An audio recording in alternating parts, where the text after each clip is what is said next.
आज हम बनवाक जाऊँ एग फ्राइड राइस। तो से मुझे राइस नहीं आउ कि मसला नहीं कि कटा पिज कटा रसुण आ 4टी अंडा नहीं।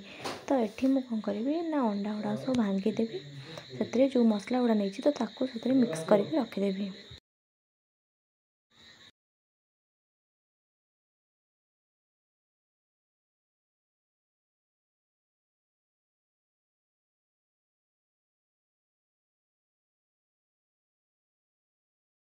तो ये मुझे गोटे कड़े तेल कि गरम कर जो काटिक रखि रसुण आ पिज गुड़ाक सब भाजीदेली। तापर आम कौन करवा ना से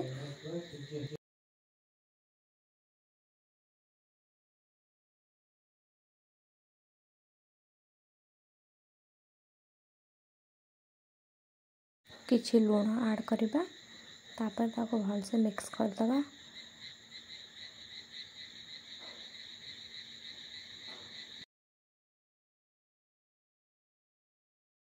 तापर आम कौन करवा ना आम जो अंडाटा को आम रखी तो आम एबे से पकेवा।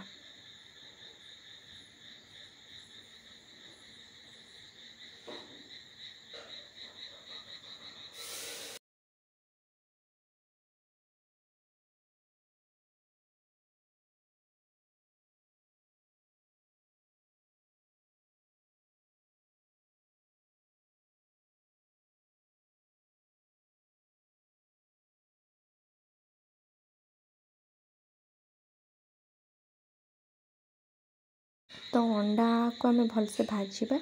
अंडाटा भाजी सारापर आम जो राइस गुड़ा रखी आम तादेह पकेवा।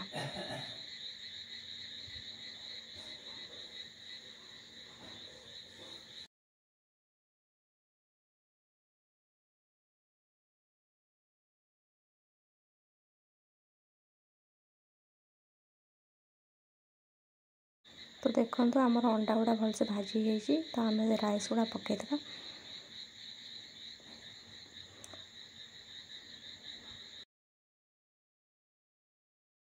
पर आम से कि सोया सॉस ऐड करवा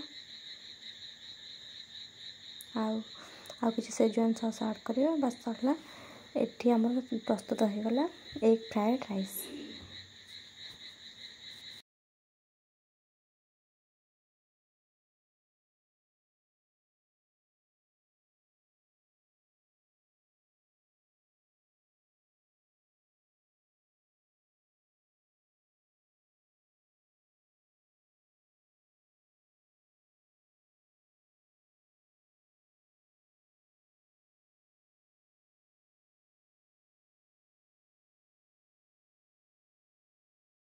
जदि आपण मानक भिडियोटी भल लगी ताल मो चैनल को लाइक करदे, शेयर करदे, सब्सक्राइब करदे।